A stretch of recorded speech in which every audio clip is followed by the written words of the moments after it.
HTML Course Introduction. Hi and welcome to this video. First, what is HTML?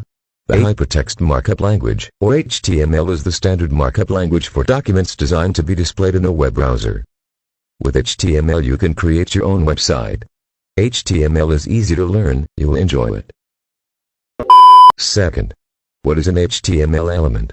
An HTML element is defined by a start tag, some content, and an end tag. Note: some HTML elements have no content, like the BR element. These elements are called empty elements. Empty elements do not have an end tag.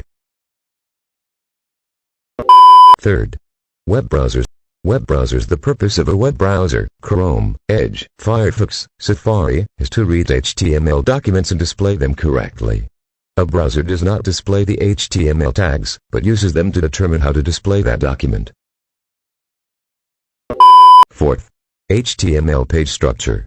HTML page structure below is a visualization of an HTML page structure. Note: the content inside the body section, the white area above, will be displayed in the browser. The content inside the title element will be shown in the browser's title bar or in the page's tag. This series we will learn HTML from scratch. So don't forget to put like and subscribe. Bye.